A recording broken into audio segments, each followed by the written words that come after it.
നമസ്കാരം, ലൂസ് ടോക്കിലേക്ക് സ്വാഗതം. നമസ്കാരം. ഇന്ന് നിയമസഭയുടെ എനിക്ക് തോന്നുന്നു ആദ്യത്തെ എല്ലാ ഔപചാരികതകളും കൂടിയുള്ള സമ്മേളനമാണ് നടക്കുകയാണ്. അപ്പോൾ ആദ്യ ദിവസം തന്നെ മുഖ്യമന്ത്രി സ്കോർ ചെയ്യുന്ന ആണ് നമുക്ക് കാണാൻ കഴിഞ്ഞത്, അല്ലേ? മുഖ്യമന്ത്രി സ്കോർ ചെയ്യുന്നത് മാത്രമല്ല, എതിർനിരകളെ അടിച്ച് നിരപ്പാക്കുകയും ചെയ്തു. അതായത് എങ്ങനെയാണോ പ്രതിപക്ഷ നേതാവായിരുന്നപ്പോൾ സതീശൻ നിർത്തിയത്, അവിടെ നിന്നാണ് മുഖ്യമന്ത്രി എന്ന നിലയിൽ തുടങ്ങിയിരിക്കുന്നത്. ഇന്ന് ശരിക്കും ഈ നിയമസഭയിൽ നമ്മൾ നോക്കുകയാണെങ്കിൽ, നമ്മൾ ഓടിച്ചാണ് കണ്ടത് എങ്കിൽ പോലും നിയമസഭയിൽ ഏറ്റവും ശ്രദ്ധേയമായ രീതിയിൽ പെർഫോം ചെയ്ത രണ്ടുപേരും, ഒന്ന് അദ്ദേഹവും ഒന്ന് ജി സുധാകരനാണ്. ജി സുധാകരൻ വളരെ രസകരമായിരുന്നു. ജി സുധാകരൻ പറഞ്ഞ എന്താ, എല്ലാ കഞ്ചാവും ചരസും അടിച്ച് നടക്കുകയാണ് ഇന്നത്തെ യുവതലമുറ. സാംസ്കാരിക നയന്മാർക്ക് സാംസ്കാരിക നയന്മാർ കാല് നക്കികളാണെന്ന് പറഞ്ഞു. അതായത് സ്ഥാനമാനങ്ങൾക്ക് വേണ്ടി കാല് നക്കി നടക്കുന്നവരാണ് സാംസ്കാരിക നായകർ എന്ന്. സാംസ്കാരിക നായകന്മാരെ കുറിച്ച് ജി സുധാകരൻ പറഞ്ഞത് വളരെ കൃത്യമായ നിരീക്ഷണമാണ്. കാരണം ഇപ്പം തന്നെ അറിയാം കഴിഞ്ഞ സർക്കാർ 10 വർഷവും LDFിൻ്റെ കൂടെ ഓടിയിരുന്ന പല സാംസ്കാരിക നായകർ ഇപ്പം മറികടനം ചാടാനുള്ള ഓട്ടത്തിലാണ്. അല്ല, പലരുടെയും ഭാഷയ്ക്ക് ഒരു മാറ്റം വന്നിരിക്കുന്നു. ഒരു ഭാഷ, രഞ്ജിത്തിന്റെ സിനിമയെ പറഞ്ഞല്ലേ, ഇവരുടെ ഭാഷയ്ക്ക് ഒരു ശുദ്ധി വന്നിരിക്കുന്നു. മാത്രമല്ല ഇവരെ ശിങ്കിടികളെ കൊണ്ട് ഈ ഓരോ അക്കാഡമികളുടെയും അല്ലെങ്കിൽ വലിയ പദവികളുടെ സ്ഥാനത്തെത്താൻ സാധ്യതയുള്ള ഒരു പട്ടിക എഴുതും. അതിൽ ഇദ്ദേഹമാണ് യോഗ്യൻ എന്ന് പറയുന്നത്. രാഷ്ട്രീയത്തിന് അതീതമായി, സൈദ്ധാന്തികക്ക് അതീതമായി ഇദ്ദേഹം ഉണ്ടെന്ന് പറഞ്ഞ് കൊടുക്കുന്നത്. ഇത് ചെയ്യിക്കണ ഇവർ തന്നെയാണ്. എന്തായാലും അദ്ദേഹം ഇന്ന് രൂക്ഷമായ ഭാഷയിൽ ആണ് ആക്രമിച്ചത്. പിണറായി സർക്കാർ താഴെ പോകാൻ കാരണം ഇവരുടെ ചെയ്തികളാണെന്നും ഈ പറഞ്ഞ സജി ചെറിയാനെയൊക്കെ തോണ്ടിക്കൊണ്ട് പറഞ്ഞു. അത് മഞ്ഞക്കുറ്റി കൊണ്ടുവന്ന് ഓരോരുത്തർ അടുക്കളയിൽ ഇടുമ്പോൾ ഓർക്കണമായിരുന്നു, എന്തൊരു ധാർഷ്ട്യമായിരുന്നു, എന്തൊരു അഹങ്കാരമായിരുന്നു. അതിൻ്റെയാണ് നിങ്ങൾ അനുഭവിച്ചത്. അതിൻ്റെയാണ് സജി ചെറിയ അടക്കമുള്ളവ ചെയ്തതിൻ്റെയാണ് പിണറായി സർക്കാർ അനുഭവിച്ചതെന്നൊക്കെ പറഞ്ഞ് എന്തായാലും ആദ്യത്തെ ദിവസം തന്നെ അദ്ദേഹത്തിന് കൂടുതൽ സമയവും അനുഭവിച്ചു. അദ്ദേഹം കത്തി കയറുകയും. സാധാരണ അദ്ദേഹത്തിന് വലത്ത് സ്വതന്ത്രനാണല്ലോ അദ്ദേഹം. അതെ, നിയമസഭയുടെ ഭാഗം അല്ലാത്തതുകൊണ്ട് തന്നെ അതിന് അധികം സമയം സാധാരണ കൊടുക്കാറില്ലാത്തതാണ്. പക്ഷെ ഒരു മുതിർന്ന അംഗമാണല്ലോ. പ്രോട്ടസ്റ്റ് സ്പീക്കറായിരുന്നു ആളെ ഇത്തവണ. അല്ല, അത് കൊടുത്തു എന്ന് മാത്രമല്ല, അദ്ദേഹം തകർത്തടിച്ച് പ്രസംഗിക്കുമ്പം UDF ബെഞ്ചിൽ ഭരണപക്ഷ ബെഞ്ചിൽ നിന്ന് കയ്യടി വന്നു. അവസാനം പുള്ളി പറയുക, ഞാൻ UDFകാരനല്ല, ഞാൻ സ്വതന്ത്രനാണ്. ഉള്ള കാര്യം കൂടെ വിളിച്ചു പറഞ്ഞു. അതെ, ഞാൻ UDFകാരനല്ല, സ്വതന്ത്രനാണ്. എന്തായാലും ഇന്നത്തെ ദിവസം അദ്ദേഹം പറയാനുള്ളതെല്ലാം നിയമസഭയിലിരുത്തി. ഇപ്പം നമ്മൾ മോഹൻലാലിന്റെ സിനിമയിൽ പറയുന്നത്, നിന്നെ മാർക്കറ്റിൽ എല്ലാവരുടെയും മുന്നിൽ വെച്ച് കിട്ടണം എനിക്ക് എന്ന് പറഞ്ഞ പോലെ പിണറായി എന്ന് എല്ലാവരുടെയും മുന്നിൽ വെച്ച് കിട്ടിയതാണ് നിയമസഭയ്ക്ക്. അതെ, അതുപോലെ ഇന്ന് സ്കോർ ചെയ്ത മറ്റൊരാൾ BJPയുടെ നിയമസഭാ കക്ഷി നേതാവ് BB ഗോപകുമാറിനോട് മുമ്പിൽ വെച്ചാണ് പിണറായി വിജയൻ പറഞ്ഞത്, ട്രംപിനെ പേടിച്ച് മോദി അയാളുടെ കാല് പിടിച്ചു എന്നതിൻ്റെ മറ്റൊരു പരാമർശം നടത്തി. അദ്ദേഹം തിരിച്ചു കൊടുത്തു. ED എന്ന് കേൾക്കുമ്പോൾ പേടിച്ച് വിറച്ച് ഓടുന്ന ആശാന്മാരാണ്. എന്നിട്ടാണ് ഇത്. അത് വലിയ ബഹളമായി പ്രതിപക്ഷത്ത്. കാരണം ഇത്രയും നാളും ഇവര് തമ്മിൽ അങ്ങോട്ടും ഇങ്ങോട്ടുള്ള ഒരു ഫൈറ്റാണ് നടന്നത്. മൂന്നാമതൊരാൾ വന്ന ഇന്നത്തെ ആദ്യ നിയമസഭാ സമ്മേളനം എന്ന് പറഞ്ഞാൽ, നേരത്തെ മൂന്നാമതൊരാൾ വന്നിരുന്നു, അത് പക്ഷെ പണിയറിയാവുന്ന 3 പേരാണ് BJP പ്രത്യേകിച്ചും മുരളീധരനും BB ഗോപകുമാറും. രാജീവ് ചന്ദ്രശേഖരനെ സംബന്ധിച്ചിടത്തോളം അദ്ദേഹത്തിന് ഭാഷയുടെ ഒരു പ്രശ്നമുണ്ട്. അതുകൊണ്ട് അദ്ദേഹം ഉദ്ദേശിക്കുന്ന രീതിയിൽ അദ്ദേഹം മലയാളം പറഞ്ഞ് ഫലിപ്പിക്കാൻ അറിയാൻ വയ്യാത്തൊരു പ്രശ്നമുണ്ട്. എന്നാലും അദ്ദേഹം കൊണ്ട് കഴിയുന്ന പോലെയൊക്കെ ചെയ്യും. പക്ഷേ BB ഗോപകുമാർ നല്ല ഒന്നാന്തരം മറുപടി കൊടുത്തു. ഇടതിനെയും വലതിനെയും വലിച്ചു കീറി ഒട്ടിച്ച് നന്നായിട്ട് അദ്ദേഹം പ്രസംഗിച്ചു. ഗോപകുമാർ ശരിക്കും പറഞ്ഞാൽ അദ്ദേഹത്തിന്റെ നല്ലൊരു തുടക്കമാണ്. അദ്ദേഹം വളരെ നന്നായി നിയമസഭാ നേതാവ് കൂടിയെ തിരഞ്ഞെടുക്കപ്പെട്ട ആളാണെന്നുള്ള നിലയിൽ അദ്ദേഹം വളരെ നന്നായി പെർഫോം ചെയ്തു. അങ്ങനെ വേണം നമ്മുടെ നിയമസഭയിൽ. ഈ 2 കക്ഷിക്കാർ മാത്രം തമ്മിൽ അങ്ങോട്ടേക്കും പറഞ്ഞാൽ കുറച്ചേ അത് കോൺഗ്രസ് ആയപ്പോൾ മൂന്നാമതൊരു ശക്തി കൂടെ അവിടെ ഗോപകുമാർ തെളിയിച്ചു. BJP നിരയിൽ പാർലമെന്ററി എക്സ്പീരിയൻസ് ഇല്ലാത്ത ഒരാൾ പുള്ളി മാത്രമേ ഉള്ളൂ. മറ്റവർ രണ്ടുപേരും രാജ്യസഭാ MP-മാരായിരുന്നു, കേന്ദ്രമന്ത്രിമാരായിരുന്നു. അതുകൊണ്ട് പാർലമെന്ററി എക്സ്പീരിയൻസ്, അതായത് ജനാധിപത്യമായ രീതിയിൽ അവർ ജനങ്ങൾ തെരഞ്ഞെടുത്തല്ല പോയെങ്കിലും അവർ നോമിനേറ്റഡ് MPs ആയിട്ട് രാജ്യസഭയിൽ പോയി കേന്ദ്രമന്ത്രിമാരായവരാണ് രണ്ടുപേരും. അതുകൊണ്ട് തന്നെ അവർക്ക് ആ ഒരു ഭരണപരിചയവും ആ പാർലമെന്ററി എക്സ്പീരിയൻസും ഉണ്ട്. BB ഗോപകുമാർ നമ്മളെ എട്ടിച്ചു. അപ്പോൾ അങ്ങനെ ഗോപകുമാർ ഇന്ന് താരമായിട്ട് മാറി. കാരണം നമ്മൾ നേരത്തെ പറഞ്ഞ പോലെ പാർലമെന്ററി എക്സ്പീരിയൻസ് തീർത്തും കുറവുള്ള ഒരാൾ ആയിട്ട് കൂടി അദ്ദേഹത്തിന് തകർത്ത് കയറി നിയമസഭയിൽ. പക്ഷേ ഇന്നത്തെ ഏറ്റവും പ്രസക്തമായിട്ടുള്ള ഒരു ഇടപെടൽ, അതായത് ബാലഗോപാൽ അല്ലേ? ബാലഗോപാൽ മുൻ ധനകാര്യമന്ത്രിയും നിലവിലെ ധനകാര്യമന്ത്രിയും, അതായത് മുഖ്യമന്ത്രിയും തമ്മിലുള്ള ഒരു ഏറ്റുമുട്ടലായിരുന്നു. അപ്പം മുഖ്യമന്ത്രിക്ക് അപ്പോൾ തന്നെ അദ്ദേഹത്തിന് പോലും തോന്നിയില്ല അദ്ദേഹം പിന്നെ ഇപ്പോഴത്തെ മുഖ്യമന്ത്രിയാണെന്നുള്ള, താൻ മുഖ്യമന്ത്രിയാണെന്ന് ആയിരിക്കുന്ന മുൻ ധനകാര്യമന്ത്രിയാണ്. താൻ ഇപ്പോഴും താൻ ധനകാര്യമന്ത്രിയാന്നുള്ള കാര്യം അദ്ദേഹം മറന്നുപോയി. അദ്ദേഹം മറ്റേ ബാലഗോപാലിനെ ധനകാര്യമന്ത്രി എന്ന് പറഞ്ഞാണ് അഭിസംബോധന ചെയ്തത്. പിന്നീടാണ് അദ്ദേഹത്തിന് അബദ്ധം മനസ്സിലാകുന്നത്. എന്തായിരുന്നു അദ്ദേഹം മുൻ ധനകാര്യമന്ത്രി KN ബാലഗോപാൽ ചോദിച്ചൊരു കാര്യം, ഈ പെട്രോളിന്റെ ഇന്ധനങ്ങളുടെ വില കൂടിയല്ലോ, ഇന്ധനത്തിന്റെ വില കൂടുമ്പോൾ നിങ്ങളത് മുമ്പ് ഞങ്ങളുടെ സർക്കാരിന്റെ സമയത്ത് അതിന്റെ സംസ്ഥാന സർക്കാരിന്റെ നികുതി എടുത്ത് കളയണമെന്ന് ആവശ്യപ്പെട്ടിരുന്നു. ഇപ്പം അധിക നികുതി അതിപ്പോ അങ്ങ് പിൻവലിക്കൂടെ? നിങ്ങൾക്ക് നിങ്ങൾ അന്ന് പറഞ്ഞ വാക്ക് ഇപ്പം പാലിക്കുന്നുണ്ടോ എന്ന് ചോദിച്ചു. അത് ശരി. അദ്ദേഹം മുഖ്യമന്ത്രി നല്ല മറുപടിയാണ്, നല്ല മറുപടി അങ്ങ് കൊടുത്തു. മുഖ്യമന്ത്രി കൊടുത്തത് ഈ 10 വർഷം കൊണ്ട്, അതായത് 2016 തൊട്ട് 2025 വരെ 3300 കോടി രൂപയാണ് അധിക വരുമാനം എന്നുള്ള നിലയിൽ ഇന്ധനത്തിന്റെ അധിക വരുമാനമായിട്ട് സർക്കാർ പിടിച്ചെടുത്തത്. ഇത് അന്ന് ഇവർക്ക് വേണ്ടാന്ന് വയ്ക്കാമായിരുന്നല്ലോ. അവരെന്തുകൊണ്ട് വേണ്ടാന്ന് വെച്ചു? മാത്രമല്ല, അന്ന് ഇക്കാര്യം ആവശ്യപ്പെട്ടപ്പോൾ അന്ന് ഈ UDF MLA ഇക്കാര്യം നിയമസഭയിൽ ആവശ്യപ്പെട്ടു. അന്നത്തെ ധനകാര്യമന്ത്രി തോമസ് ഐസക് പറഞ്ഞ മറുപടി അതിന്റെ രസമാണ്, ആ മണ്ടത്തരം കാണിക്കാൻ ഞങ്ങൾ ഇല്ല എന്നാണ്. അതായത് അത് ചുമത്തിയ ഒരു നികുതി വീണ്ടും അത് പിൻവലിക്കാനെന്ന മണ്ടത്തരം ഞങ്ങൾ കാണിക്കില്ല. ഇപ്പം കുറച്ച് മുമ്പ് ജർമ്മനിയിൽ നിന്ന് നമ്മുടെ ഒരു പ്രേക്ഷകൻ വിളിച്ചു. അദ്ദേഹത്തിന് ഒരു പരാതിയാണ്. അദ്ദേഹം ചങ്ങനാശ്ശേരിക്കാരൻ. അദ്ദേഹം വിളിച്ചിട്ട് അത് എന്താണെന്ന് നമ്മൾ അദ്ദേഹത്തോട് കാര്യം ചോദിച്ചപ്പോൾ അദ്ദേഹം പറഞ്ഞ ഒരു കാര്യമുണ്ട്. അതായത് ഈ പവർ ഓഫ് അറ്റോർണി കൊടുക്കുന്നവർ, വിദേശത്തുള്ളവരാണെങ്കിലും നമ്മൾ ഈ ഭൂമി കച്ചവടം ചെയ്യാനും എഴുതാനും ഒക്കെ ആയിട്ട് പവർ ഓഫ് അറ്റോർണി കൊടുക്കും. അപ്പോൾ ഈ പവർ ഓഫ് അറ്റോർണി കൊടുക്കുമ്പോൾ ഈ രക്തബന്ധുക്കളല്ലാത്ത ആൾക്കാർക്ക് പവർ ഓഫ് അറ്റോർണി കൊടുക്കുമ്പം അതിന് ഭയങ്കര നികുതിയാണ് ഈടാക്കുന്നത്.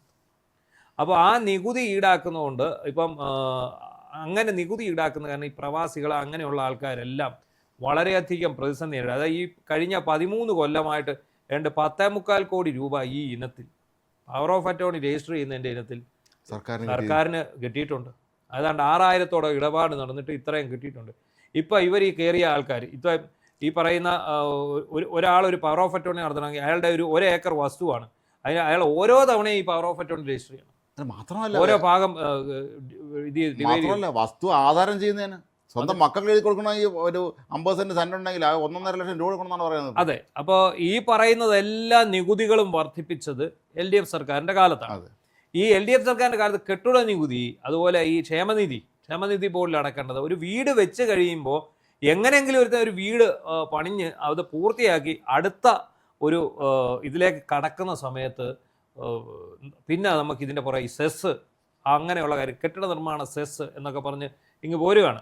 അതുപോലെ ഈ പെർമിറ്റിന് ഉള്ള ഫീസ്, കെട്ടിട നിർമ്മാണ പെർമിറ്റ് ഫീസ്, അതുപോലെ തന്നെ കെട്ടിട നികുതി, അങ്ങനെ ഇത്ര സ്ക്വയർ ഫീറ്റ് മേൽ ഇത്ര, ഇതൊക്കെ എന്ന് പറഞ്ഞാൽ നിന്ന നിപ്പിൽ എത്ര രൂപയാണ് കൂട്ടിയത്.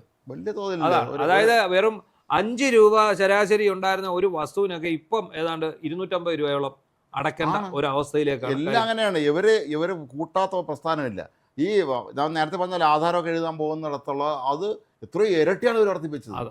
സാധാരണക്കാർ പാവപ്പെട്ട ഒരുത്തൻ അയാളെ പേരിൽ 5 സെന്റ് വസ്തു മക്കളെ കല്യാണം കഴിക്കുമ്പോൾ എഴുതി കൊടുക്കാന്ന് വിചാരിച്ചാൽ അതിന് രക്ഷയില്ലാത്ത. അതായത് ഈ ന്യായവിലയുടെ ഇത്ര ശതമാനം എന്നുള്ളതാണ്. ഇപ്പൊ പണ്ടൊക്കെ ന്യായവില കുറവായിരുന്നു, ഭൂമിയുടെ ന്യായവില ഇപ്പൊ വർദ്ധിപ്പിച്ചിട്ട് അതിന്റെ ഇത്ര ശതമാനം എന്ന് പറഞ്ഞ് ഇപ്പം നമ്മൾ ഇപ്പം ഒരു അച്ഛൻ മകൾക്ക് വിഹിതം എഴുതി കൊടുക്കണമെങ്കിൽ പോലും ഏറ്റവും ചുരുങ്ങിയത് 1 ലക്ഷം രൂപ വേണം. ഇതിന്റെ പരിപാടികൾ ഇതൊക്കെ അടുത്ത സർക്കാർ പിൻവലിക്കുമോ എന്ന് ചോദിച്ചാൽ പലപ്പോഴും ആരും ഇല്ല, അത് പിൻവലിക്കത്തില്ല. ഇപ്പൊ ഞാൻ പറയുന്നു, VD സതീശൻ പ്രതിപക്ഷത്തിരുന്ന സമയത്ത് ആവശ്യപ്പെട്ടതാണ് ഈ അധിക നികുതി കുറയ്ക്കുക. ഈ അധിക നികുതി ഒരു തവണയെ കുറച്ചിട്ടുള്ളൂ. എനിക്ക് തോന്നുന്നു ഉമ്മൻചാണ്ടിയുടെ കാലത്ത് മാത്രമാണ്. ഇത് ഈ വാചകമടി മാത്രമല്ല, കാരണം അവിടോട്ട് കയറി ഇരിക്കുമ്പോഴേ നമുക്ക് അറിയുള്ളൂ ഇതിനകത്ത് എത്രത്തോളം ബുദ്ധിമുട്ടുണ്ടാവും, എത്രത്തോളം കുഴപ്പത്തിലാണ് ഈ ഖജനാവ് കിടക്കുന്നത് എന്നുള്ളത്. എന്താണെങ്കിലും ഇന്ന് അദ്ദേഹം ഈ VD സതീശൻ മുൻ ധനമന്ത്രിക്ക് കൊടുത്ത മറുപടിയിൽ അതെല്ലാം ഉണ്ട്. അതായത് കടത്തിന്മേൽ കടമായിട്ടുള്ള ഒരു സർക്കാരാണ് ഇറങ്ങിപ്പോയത്. അതെങ്ങനെ കുറയ്ക്കാൻ നിങ്ങൾ അനുവദിക്കുന്നില്ല എന്നാണ് അദ്ദേഹം പറഞ്ഞത്. നിങ്ങൾ ഇറങ്ങിപ്പോയ സമയത്ത് നിങ്ങൾ ഉണ്ടാക്കി വെച്ച കടം കാരണം ഞങ്ങൾക്ക് ഇത് കുറയ്ക്കാൻ സാധിക്കില്ല എന്നാണ്. അങ്ങനെയാണ്. ഇപ്പോൾ ഉദാഹരണത്തിന് നമ്മുടെ കുടുംബത്തിലെ വലിയ കാരണവരായിരുന്ന ഒരാൾ മൊത്തം കടം ആക്കി വെച്ചിട്ട് അയാളങ്ങ് പോയാലേ അടുത്ത് വരുന്നവൻ്റെ തലയ്ക്കല്ലിരിക്കുന്ന ബാധ്യത മുഴുവൻ. അതായത് വിലക്കയറ്റം ഉണ്ടെന്ന് തന്നെ മുഖ്യമന്ത്രി സമ്മതിക്കുന്നുണ്ട്. വിലക്കയറ്റം ഇല്ലാന്ന് നമുക്ക് പറയാൻ പറ്റില്ല. ഇവിടെ വിലക്കയറ്റം ഉണ്ട്. ഈ വിലക്കയറ്റം ഉണ്ടാകാനുള്ള അടിസ്ഥാന കാരണം ഈ ഇന്ധന വില വർധനമാണ്. ഈ ഇന്ധന വില വർധനമുള്ള കാരണം പശ്ചിമേഷ്യൻ സംഘർഷവുമാണ്. അത് യാഥാർത്ഥ്യമാണ്. അവിടെ നമുക്ക് ഒന്നും ചെയ്യാൻ കഴിയും. നമുക്ക് ചെയ്യാമായിരുന്നു.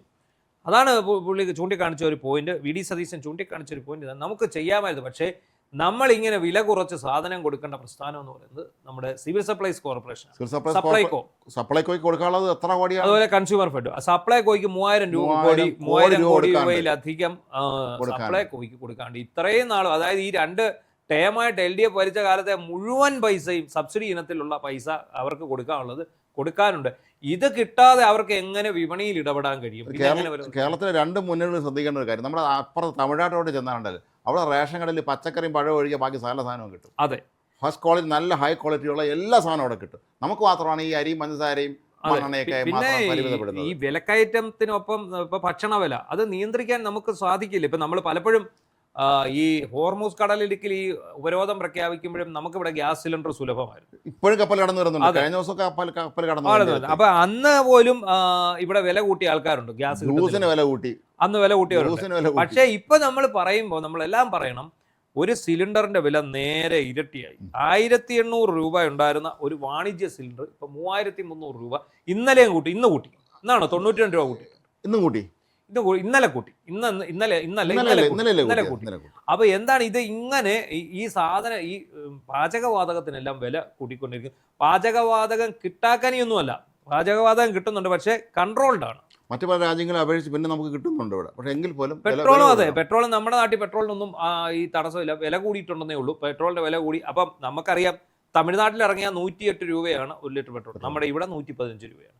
അപ്പോൾ നമ്മൾ തമിഴ്നാട്ടിൽ പോകുമ്പോൾ ഫുൾ ടാങ്ക് അടിച്ചുകൊണ്ട് പോകുന്ന ഒരു ശീലം എല്ലാവർക്കും ഉണ്ട്, മലയാളികൾക്കെല്ലാം ഉണ്ട്. കാരണം തമിഴ്നാട്ടിലും ആന്ധ്രയിലും കർണാടകത്തിലും ഒക്കെ പെട്രോളിന് വിലക്കുറവാണ് എന്നാണ് പറയുന്നത്. പക്ഷേ എനിക്ക് നേരിട്ടറിയാവുന്നത് തമിഴ്നാട്ടിലാണ്. തമിഴ്നാട്ടിൽ നിന്ന് ഞാൻ ഫുൾ ടാങ്ക് കാറിനകത്ത് അടിച്ചുകൊണ്ട് വന്ന ഈ കഴിഞ്ഞ ദിവസമാണ് എനിക്ക് തീർന്നത്. അപ്പോൾ അത് ഈ വിലവർധന ഒന്നും നമ്മളെ അന്നേരം ബാധിച്ചില്ല. പക്ഷേ ഇപ്പം നമ്മൾ പെട്രോൾ അടിക്കുമ്പോൾ അത് ബാധിക്കുന്നുണ്ട്. അപ്പം അദ്ദേഹം പറഞ്ഞുകൊണ്ട് വന്നൊരു കാര്യം, LDF സർക്കാർ ഇരുന്ന് മൊത്തം താറുമാറാക്കിയതിന് ശേഷം ഇറങ്ങിപ്പോയി. 2 ആഴ്ചയിലും ഇങ്ങോട്ട് വന്നിട്ട് ഇതിനിടയ്ക്ക് എല്ലാം കൂടെ ഒരു ശരിയാക്കണമെന്നല്ല അവർ ഓരോന്നേരം നോക്കിക്കൊണ്ടിരിക്കുന്നുള്ളൂ. മുഖ്യമന്ത്രി മുൻ മുഖ്യമന്ത്രി വായരുള്ളൂ.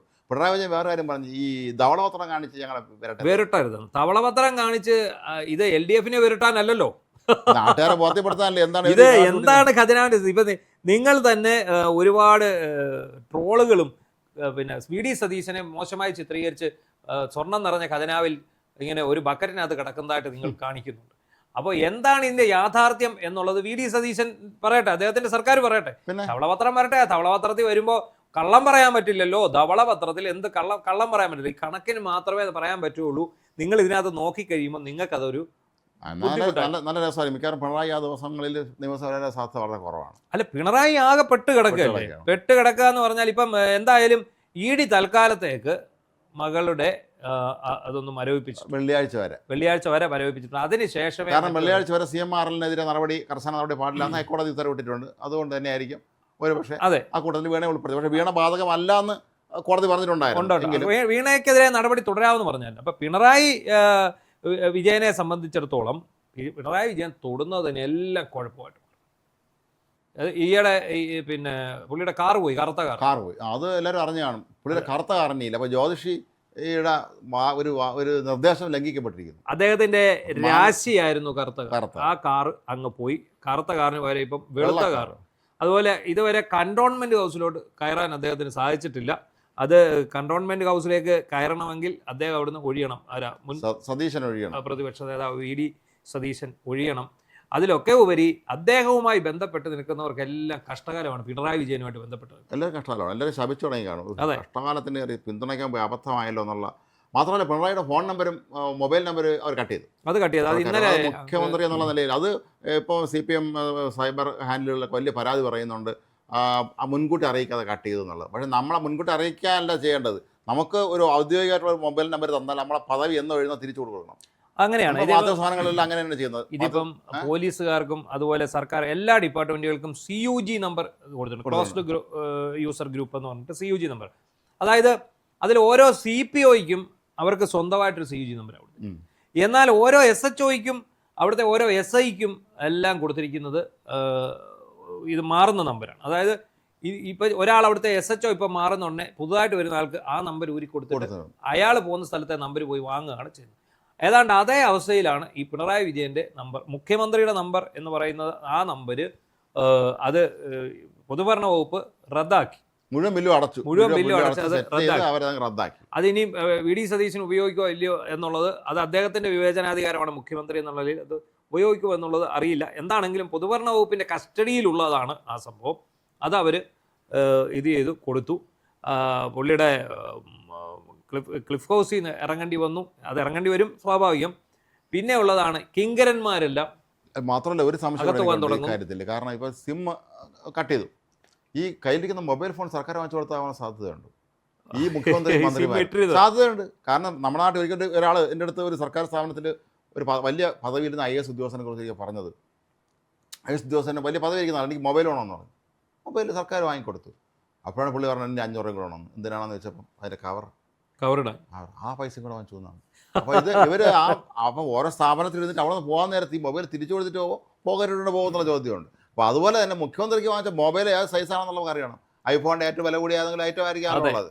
സ്വന്തമായിട്ട് വാങ്ങിക്കാൻ സ്ഥിതി ഉണ്ടെങ്കിൽ പോലും ഇത് സർക്കാർ വാങ്ങിച്ചു കൊടുത്തതാണോ അത് സ്വന്തമാണോ എന്നുള്ളവരും അന്വേഷിക്കണം. എന്തായാലും പാവം പിണറായി വിജയൻ ആ മുഖ്യമന്ത്രി പദം ഒഴിഞ്ഞതിന് പിന്നാലെ പുള്ളിക്ക് ശനിദശയാണ്. പുള്ളി തിരിച്ചടികളാണ്. അപ്പം അദ്ദേഹത്തെ സഹായിക്കാൻ ഒരാളെ രംഗത്ത് വന്നിട്ട്, ഒരേ ഒരാൾ, അദ്ദേഹത്തിന്റെ ഒക്കെ ചങ്ങായിയായിട്ടുള്ള ഈ രീതിയിൽ കുളത്തിക്കൊണ്ട് തള്ളിയ വെള്ളാപ്പള്ളി നടേശൻ, വെള്ളത്തിൽ തള്ളിയ ആളാണ്. അപ്പൊ വെള്ളാപ്പള്ളി നടേശൻ വന്നിട്ട് പറഞ്ഞിരിക്കുകയാണ്, അദ്ദേഹത്തെ ദ്രോഹിക്കരുത്, അല്ലെ അദ്ദേഹത്തെ കുറ്റം പറയരുത്, അദ്ദേഹം ക്യാപ്റ്റനാണ്. അപ്പോൾ ക്യാപ്റ്റന്റെ തലയിലാണോ തോൽവിയുടെ ഉത്തരവാദിത്തം വരുന്നത്? എല്ലാവരും ടീം അംഗങ്ങൾ മൊത്തം കൂടി അത് വീതിച്ചെടുക്കണം എന്നാണ് പറയുന്നത്. അതിനൊപ്പം പുള്ളി ഒരു കൊള്ളിയൂടെ വെച്ചിട്ടുണ്ട്. ഇത് CPIക്കാരുടെ കുഴപ്പം കൊണ്ടാണ് അത്രേ. അതായത് പിണറായി വിജയന്റെയോ എന്റെയോ കുഴപ്പമല്ല, ഇതിന്റെ യഥാർത്ഥ സൂത്രധാരന്മാർ രണ്ടുപേരാണ്. ഒന്ന് പിണറായി വിജയനും ഒന്ന് ഈ പറയുന്ന വെള്ളാപ്പള്ളി നടേശൻ. അപ്പോൾ ഇവർ രണ്ടുപേരും കൂടെ ചേർന്ന് LDF സർക്കാരിനെ ഒരു വഴിക്കാക്കിയതിന് ശേഷം അവർ പറയുകയാണ് ഞങ്ങളല്ല അവനാണ്. ആരാ? ഇവരുടെ ഇടപെടലുകളാണ്, CPIയുടെ ഇടപെടലുകളാണ്. പിന്നെ ഈ CPIന്റെ യുവജന വിഭാഗത്തെ കുറിച്ച് വെള്ളപ്പള്ളിക്ക് മോശം അഭിപ്രായമാണ്. അതെ, യവന്മാരെല്ലാം കഞ്ചാവും കാണിച്ച് ഒരു വ്യവസ്ഥ വെള്ളിയാഴ്ച ഇല്ലാതെ. പിന്നെ യവന്മാരെല്ലാം അഹങ്കാരികളാണ്. ഇതെല്ലാം യോഗനാഥത്തിലാണ് എഴുതിയിരിക്കുന്നത്. അപ്പോൾ നമ്മൾ ഈ പറഞ്ഞു വരുമ്പം പിണറായി വിജയന് വേണ്ടി കണ്ണുനീര് അദ്ദേഹമാണ് ഒരുക്കുന്നത്. പിണറായി വിജയനെ എല്ലാവരും മഞ്ഞിക്കിട്ടുകൊണ്ടിരിക്കുന്നു.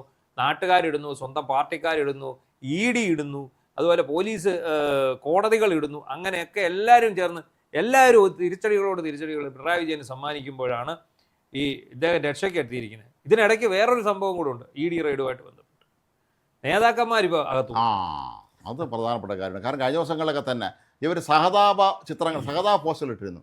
കാരണം ഈ പോലീസ് ഇപ്പോൾ നിലവിൽ പിടിച്ചുകൊണ്ട് പോയ ഈ അന്ന് അവിടെ ആക്രമണം നടത്തിയ ഗുണ്ടകളുടെയൊക്കെ വീടിൻ്റെ ഉൾവശം പാവങ്ങളാണ്, പെയിൻറ് ചെയ്യാത്ത ചുവരുള്ള വീട്, അതുപോലെ അങ്ങനെയൊക്കെയുള്ള ദയനീയമായ അവസ്ഥ. അവിടെ എല്ലാം പോയി മന്ത്രിയപ്പൂപ്പൻ അവരെ ആശ്വസിപ്പിക്കുന്നു, അച്ഛനും അമ്മയൊക്കെ സമാധാനിപ്പിക്കുന്നു. അപ്പോഴാണ് എൻ്റെ അപ്പുറത്തെ പടം വന്ന് മന്ത്രിയപ്പൂപ്പൻ്റെ വീടിൻ്റെ പടം എടുത്തിട്ട് കൊടുത്തു, പിണറായി വിജയൻ്റെ കൊട്ടാരത്തിൻ്റെ പടം എടുത്തിട്ട് സോഷ്യൽ മീഡിയ വ്യാപകമായി ആക്രമണം. വെളുക്കാൻ തയ്ച്ചത് പണ്ട. ഇപ്പം എന്താണ് സംഭവം? ഇതിനൊരു രാജ്യവ്യാപക മാനം കൈവന്നിരിക്കുന്നത്. ED ആക്രമിക്കുന്നത്. ED ആദ്യം ആക്രമിക്കപ്പെട്ടതും ബംഗാളിലാണ്. ബംഗാൾ ഒരുപോലെ ചിന്തിക്കുന്നു എന്നാണ് പറയാറുള്ളത്. ഞങ്ങൾ കേരളത്തിലും ബംഗാളിലും ഉള്ള ഒരു ബുദ്ധിജീവികളാണ് സന്ദേശ സിനിമയിൽ ശ്രീനിവാസൻ പറയുന്നത്. കാരണം ഇവിടെ മാത്രമേ സഖാക്കന്മാരും ഈ പറയുന്ന കമ്മ്യൂണിസ്റ്റ് ഭരണവും ഉണ്ടായിരുന്നുള്ളൂ. ഇപ്പൊ അതിൽ ബംഗാൾ തീർന്നു, ഇനിയിപ്പം കേരള കൂടെ തീരാനുള്ളതിന്റെ ഒരു വക്കിലേക്ക്. കേരളം ബംഗാൾ ഒരുപോലെ ചിന്തിക്കുകയാണെങ്കിൽ ചെറിയൊരു അപകട സാധ്യതയുണ്ട്. ബംഗാൾ ഇപ്പൊ അവിടെ ഭരിച്ചിരുന്ന തൃണമൂൽ കോൺഗ്രസ് നേതാക്കന്മാർക്ക് റോഡിൽ ഇറങ്ങാൻ പറ്റാത്ത അവസ്ഥയാണ്. അടിയെന്ന് പറഞ്ഞാൽ MLA MP എല്ലാം അടിച്ച് ചമ്മന്തിയാക്കുകയാണ്. മാത്രമല്ല ഇടയ്ക്ക് ഒരു കൗൺസിലറെ തുണിയില്ലാതെ ഓടിച്ച ആളുടെ അടിയും കൊടുത്തിട്ട് ആ അവസ്ഥയിലേക്ക് എന്താണെന്നറിയാം. അതായത് അത് ബേസിക്കലി കമ്മ്യൂണിസ്റ്റുകാരായത് മൊത്തം ആണ്. അവിടെ കമ്മ്യൂണിസ്റ്റേ ഉള്ളായിരുന്നു. യുവന്മാരെ കൊണ്ട് പൊറുതി മുട്ടി നാട്ടുകാർ ഇങ്ങനെ ഇരിക്കുമ്പോഴാണ് ഈ തൃണമൂലുണ്ടാകുന്നത്. അപ്പോൾ ഈ ജനമെല്ലാം കൂടി തൃണമൂലിനെ ജയിപ്പിച്ചു. അങ്ങനെ വന്നപ്പോൾ ഈ ജയിച്ച തൃണമൂലുകാരെല്ലാം കയറി ഈ കമ്മ്യൂണിസ്റ്റുകാരെ അടിക്കാൻ തുടങ്ങി. അവന്മാരെല്ലാം കൂടെ കൂട്ടത്തോടെ ഇതിനകത്തോട്ട് വന്നു ചേർന്നു. അപ്പോൾ എന്നിട്ട് ഇവർ വന്നു ചേർന്നതിന് ശേഷം ഇവരെന്ത് ചെയ്യാൻ തുടങ്ങി? ഇവിടെ നിന്നുകൊണ്ട് കമ്മ്യൂണിസ്റ്റുകാരെ മൊത്തം അടിച്ചു, ബാക്കിയുള്ളവരെ കോൺഗ്രസ്സുകാരനെ അടിച്ചു, BJPക്കാരനെ അടിച്ചു. അപ്പോൾ എന്ത് പറ്റി? തൃണമൂല് പഴയ മാർക്സിസ്റ്റ് പാർട്ടിയേക്കാൾ വലിയ ഭീകരവാദികളായിട്ട് മാറി. ജനങ്ങൾക്ക് ഇത് വലിയ ദോഷമായി മാറിക്കഴിഞ്ഞപ്പം അവരെന്ത് ചെയ്തു? അവർ നേരെ ഈ തൃണമൂലിനെ അധികാരത്തിൽ തൂത്തെറിഞ്ഞിട്ട് BJPയെ കയറ്റി. അപ്പോൾ എന്ത് പറ്റി? നേരത്തെ പറഞ്ഞ ഈ മാർക്സിസ്റ്റുകാർ തൃണമൂലിലുണ്ടായിരുന്നവന്മാർ നേരെ BJP-യിലോട്ട് കയറിയിട്ട് ഇപ്പൊ ഉള്ള തൃണമൂലുകാരെ എടുത്തിട്ട് അടിക്കാം. ഇതൊരു ചക്രത്തിന്റെ ഭാഗമാണ്. കേരളം ബംഗാൾ ഒരുപോലെ ചിന്തിക്കുകയാണെങ്കിൽ കേരളത്തിലെ പല CPI നേതാക്കന്മാർക്ക് നടക്കാൻ പറ്റാത്ത അവസ്ഥയായി പോകും. അപ്പൊ അങ്ങനെ ഷാജഹാൻ ഷെയ്ഖ് എന്ന് പറയുന്ന ഒരു തൃണമൂൽക്കാരനാണ് ആദ്യമായിട്ട് ED അടിക്കുന്നത്. ED അടിച്ചെന്ന് പറഞ്ഞാൽ ചെറിയ അടിയൊന്നുമില്ല, അടിച്ച് അവരുടെ വാഹനങ്ങൾ കൂടെ അടിച്ച് നശിപ്പിച്ച് തകർത്തു, മൊത്തം ഉദ്യോഗസ്ഥരെ ഓടിച്ചിട്ടടിച്ചു. അവസാനം എന്ത് സംഭവിച്ചു എന്നറിയാമോ? ഇപ്പൊ അദ്ദേഹം തിഹാർ ജയിലിൽ കിടക്കാൻ 2.5 വർഷത്തോളമായി. അതെ, ED ഉദ്യോഗസ്ഥരെ ആക്രമിച്ചതാണ്. അപ്പൊ അദ്ദേഹം വിചാരിച്ച അവിടുത്തെ ലോക്കൽ പോലീസ് പിടിച്ചോണ്ട് പോയി 2 ദിവസം അദ്ദേഹം സമസ്താപരാധം പറയാണ്, ഞാൻ ഇനി മര്യാദക്കാരൻ ജീവിച്ചോളാം, എങ്ങനെയെങ്കിലും ജാമ്യത്തിൽ വിടണമെന്ന് മടുത്തു. അപ്പൊ അതേ അവസ്ഥയിലാണ് നമ്മുടെ ഇവിടുത്തെ കുട്ടി സഖാക്കൾ കിടക്കുന്നത്. ജാമ്യാപേക്ഷ ചുമ്മാ ഒന്ന് മൂവ് ചെയ്ത് നോക്കി, ഒരു ടെസ്റ്റ് ഡോസ് കോടതി എടുത്തോണ്ട് ഓടിക്കോളാൻ പറഞ്ഞു. അത്ര മനോഹരമായ രീതിയിൽ കോടതി കാര്യങ്ങൾ പറഞ്ഞു. ഇവരെ ഇങ്ങോട്ട് പറഞ്ഞേച്ച്, ഇവരെ ഇതിന് പ്രേരിപ്പിച്ച് കുത്തിത്തിരിപ്പ് നടത്തി പറഞ്ഞേച്ച നേതാക്കന്മാർ. കാരണം അടുത്ത കേസ് അവർക്ക് ഇപ്പോ നിലവിൽ ഈ ആക്രമണത്തിൽ ഗൂഢാലോചന ചുമത്തിയിട്ടില്ല. ED കക്ഷിയാരെയാണ് ഇതിന്, ഈ കേസിലേക്ക് ED കക്ഷി ചേരുന്നു എന്ന് മാത്രമല്ല, ED അതിന്റെ തെളിവുകൾ ശേഖരിച്ചു. ഈ തെളിവുകൾ ശേഖരിക്കുമ്പോൾ അതിനകത്ത് ഈ പോലീസിന്റെ വീഴ്ചയും കാര്യമായിട്ട് ചർച്ച ചെയ്യപ്പെടുന്നുണ്ട്. തെളിവുകൾ ശേഖരിക്കാൻ പ്രത്യേകിച്ചൊന്നുമില്ല. അന്നത്തെ TV യൂട്യൂബ് ചാനലുകളുടെ യൂട്യൂബ് ഡൗൺലോഡ് ചെയ്തെടുത്താൽ മതി വീഡിയോ. അവരോട് ചോദിച്ചാൽ അവർ കൊടുക്കും. അതൊന്നും വേണ്ട, എല്ലാ ചാനലുകളുടെ ആ സമയത്തെ അന്ന് രാവിലെ ഒരു 6 മണി 6:30 തൊട്ടോ ഉച്ചയ്ക്ക് ഒരു 3 മണി വരെയുള്ള വീഡിയോകൾ എടുത്താൽ മതി. അതിനകത്തുണ്ടല്ല. കണ്ണൂരിൽ രസമല്ല, നമ്മൾ വിചാരിച്ച് കണ്ണൂരിൽ വിപ്ലവം നടക്കുന്നതാണ്. പക്ഷേ അവർക്ക് അവിടെ മനസ്സിലായി, ഈ സാക്കന്മാർ ഗേറ്റ് തുറന്നു കൊടുത്തു, വീട്ടിനകത്തേക്ക് ഇറങ്ങിപ്പോകാൻ പറഞ്ഞു, വെളിയിൽ നിന്ന് വിപ്ലവ മുദ്രാവാക്യം ഇപ്പുറത്ത് നിന്ന് വിളിച്ചിട്ട് തിരിച്ചെല്ലാവരും വീട്ടിൽ. അല്ല, കണ്ണൂരിൽ അവർ ആസ്വദിക്കുകയാണ്. അത് ശരിയാണ്. പിണറായി വിജയൻ ഇങ്ങനെ ഒരു ദുര്യോഗം നേരിട്ട് കാണാനും അത് ആസ്വദിക്കാനുമായിട്ടാണ് നമ്മുടെ ചെന്താരകം കസേര ഇട്ടിരുന്നല്ലേ, കസേര കൊണ്ടുവന്നു. പിന്നെ നമ്മുടെ KK ശൈലജയ്ക്ക് ഭയങ്കര അഗാധമായ ദുഃഖമുണ്ടെന്നാണോ നിങ്ങൾ കരുതുന്നത്? ഇവരെല്ലാരും ഇത് കാണാൻ വേണ്ടി വന്നതാണ്. കാരണം ഇവർ എത്രയോ നാളായിട്ട് ആഗ്രഹിക്കുന്നതാണ്. ഇവരൊക്കെ മനസ്സിൽ വെച്ചോണ്ട് ഇത് ഇന്ന് കൊടുക്കും നാളെ കൊടുക്കുമെന്നൊക്കെ വിചാരിച്ചു. പാർട്ടിക്കാർ കൈവയ്ക്കുമെന്ന് വിചാരിച്ചാൽ P. ശശി അവിടെയും കണ്ടില്ല. അല്ല, P. ശശി ഇനിയും പുറത്തിറങ്ങില്ല. P. ശശി ഇനിയും പുള്ളിയുടെ ബിസിനസ്സുമായിട്ട് മാറും. എന്നാൽ ഇത്രയും നാളും പുള്ളി മുഖ്യമന്ത്രിയുടെ ഓഫീസ് കേന്ദ്രീകരിച്ച് ബിസിനസ് നടത്തി. ഇനിയും പുള്ളിയുടെ ബിസിനസ് വെളിയിലേക്ക് നടത്തും. P. ശശിയെ നമ്മൾ അതിനകത്ത് കൂട്ടുണ്ട്. അദ്ദേഹം ഒരു ബിസിനസ്മാനാണല്ലോ പക്ക. അപ്പോൾ എന്താണെന്ന് ചോദിച്ചാൽ ഇപ്പം സംഭവിക്കാൻ പോകുന്നത്, ഈ ED ആക്രമിക്കാൻ പോയ കേസിൽ ഗൂഢാലോചനയുടെ വകുപ്പ് കൂടെ വരും. ആ വരുന്ന വകുപ്പിനകത്ത് നമ്മുടെ തിരുവനന്തപുരത്തെ എനിക്ക് തോന്നുന്നു നമ്മുടെ മേയറൂട്ടി സഹിതം മേയറൂട്ടി സമയത്തിന് മുങ്ങിയെന്ന് തോന്നുന്നു. അവിടെ സംഗതി വശക്കാണെന്നോ മേയറൂട്ടി മുങ്ങിയെന്ന് തോന്നുന്നു. പക്ഷെ ആദ്യം മേയറൂട്ടി കാണാൻ ഗ്യാപ്പ് ഇട്ട് നടത്തുന്ന മേയറൂട്ടി കയറി പറ്റും. ഇപ്പോഴും മന്ത്രിയപ്പൂപ്പൻ ഉണ്ടല്ലോ, തിരുവനന്തപുരത്ത് റഹീമിക്കായും മുങ്ങി. റഹീമിക്കായ ഒടുവിലാ വന്നത്. പിന്നെ വന്ന ജോയി ഉണ്ട്, ജില്ലാ സെക്രട്ടറി ജോയി ഉണ്ട്. പിന്നെ ഇവരുടെ കടകംപള്ളിയുണ്ട്. ആഹ്വാനം നടത്തുന്നുണ്ട്. കടകംപള്ളി പൊതുവെ ഒരു സമാധാനവാദി. അദ്ദേഹം പണ്ടൊരാളോട് പറഞ്ഞു, വളരെ സാവധാനം കുടയൊക്കെ എടുത്ത് വരാനാണ് പറഞ്ഞു. എന്ന് പറഞ്ഞ പോലെ അദ്ദേഹം പറഞ്ഞത് ഇത് ആ ഒരു സമാധാനം പുള്ളിക്ക് എല്ലാത്തിലും ഉണ്ട്. എന്നാലും നിരാശപ്പെടുത്തിയിട്ടില്ല കടകംപള്ളിയെ. കടകംപള്ളിയുടെ പേരും ചിലപ്പോൾ അതിൽ വന്നേക്കും. എന്തായാലും നമ്മളിപ്പോൾ പറഞ്ഞു വരുമ്പോൾ നല്ല കാലം വന്നേന്ന് കേട്ടിട്ടുണ്ടോ? ഇത് ഈ നല്ല കാലമാണ് ഇപ്പോൾ ഇവർക്ക് വന്നുകൊണ്ടിരിക്കുന്നത്. കാരണം ഇവിടെ ഭരണപക്ഷത്തിന് ഒന്നും ചെയ്യേണ്ടി വരുന്നില്ല. അതെ, പറഞ്ഞാൽ മതി, നിങ്ങൾ ഇന്നല്ലേ ചെയ്തത്, അപ്പൊ ഞങ്ങൾ ഇതാണ് ചെയ്തത്, ഇതിന്റെ മറുപടിയാണ് ഇതാണെന്ന് പറഞ്ഞു. ഇവര് അവിടെ കയറി ഇരിക്കുന്നതേ ഉള്ളൂ. ഇത് ഓട്ടോമാറ്റിക്കലി വരികയാണെന്ന്. ഇപ്പോൾ അത് ആലോചിച്ചേ, ED ആക്രമിച്ചത് ഭരണപക്ഷത്തിന്റെ കുറ്റമാണ്. ഇത് ഓരോ നടപടിക്രമങ്ങളുടെ ഭാഗമായിട്ട് വന്നതാണ്. ED ആക്രമിച്ചത് ഭരണപക്ഷത്തിന്റെ കുറ്റമല്ല. എല്ലാം അങ്ങനെ തന്നെയാണത്. അതാ വളരെ വിചിത്രമാണ് ഇക്കാര്യങ്ങളൊക്കെ. ഇവര് ഇത്രയും പാവപ്പെട്ട വീട്ടിലെ ചെറുപ്പക്കാരെ കാണിക്കുമ്പോൾ ഇതുവരൊക്കെ നമ്മൾ പലപ്പോഴും പറയാറുള്ള പോലെ സാധാരണ സർക്കാർ കോളേജും സർക്കാർ സ്കൂളും പഠിക്കുന്ന ആളുകളാണ് SFI DYFI എന്ന് പറഞ്ഞ അവിടെ നിൽക്കുന്നവരെ ഞാൻ കൊണ്ടുവന്നത്. ഇവരെ ആര് തിരിഞ്ഞു നോക്കാം? ഈ നേതാക്കന്മാർ ആരെങ്കിലും മക്കൾ ഇതിൽ അംഗങ്ങളാണോ? ഈ പറഞ്ഞ മന്ത്രി അപ്പൂപ്പന്റെ മോൻ പോലും സിംഗപ്പൂർ പഠിച്ചാണെന്ന് പറയുന്നത്. അപ്പൊ അങ്ങനെയുള്ള അവർക്കത് പുച്ഛമാണ് ഇവിടുത്തെ. അപ്പൊ ഇവരെയൊക്കെ ഈ വിളിച്ചു വരുത്തുന്ന ഈ പാവങ്ങളുണ്ടല്ലോ, ഇവരെയൊക്കെ അടുത്തൊക്കെ ഇവന്മാർക്ക് പരമ പുച്ഛമായിരിക്കും കേട്ടാ. നമ്മളെ ആദ്യമകളാണ് ഇവനൊക്കെ വന്ന് ചെയ്തിട്ട് നമ്മളെ മക്കൾ സുഖമായിട്ട് അബുദാബിയിലും മറ്റേ അല്ലെങ്കിൽ തിരുവനന്തപുരത്ത് 3 ലക്ഷം രൂപ വാടകയുള്ള കൊട്ടാരത്തിലൊക്കെ സുഖമായിട്ട് ജീവിക്കട്ടെ എന്നുള്ളതാണ്. അത് ഈ കേഡർ സ്വഭാവം ഉണ്ട്. കഴിഞ്ഞ ദിവസം നമ്മുടെ പ്രമോദ് കുമാറിന് അറിയാലോ, അദ്ദേഹം പറഞ്ഞൊരു കാര്യമാണ്, അത് വളരെ പ്രസക്തമാണ്. അദ്ദേഹം പറയുന്നത് ഈ കേഡർ സ്വഭാവം കൈമുതലായിട്ടുള്ള പാർട്ടികൾക്കെല്ലാം ഈ ഒരു സ്വഭാവം ഉണ്ടെന്നാണ്. ആക്രമണം അവരെ നേടാൻ ആരെങ്കിലും എത്തിയാൽ ഇവർ പെട്ടെന്ന് ഇവർ സംഘടിതരാകും. ഇവരാളുകളെ സംഘടിപ്പിച്ചുകൊണ്ട് പെട്ടെന്ന് അത് അറിഞ്ഞില്ലേ പോപ്പുലർ ഫ്രണ്ട് അന്ന് ഒരുപക്ഷെ NIA ഉദ്യോഗസ്ഥന്മാർ യന്ത്രത്തോക്കായി വന്നില്ലായിരുന്നെങ്കിൽ അവർ അതേ പരിപാടി ചെയ്യുമായിരുന്നു. വളഞ്ഞു വയ്ക്കും.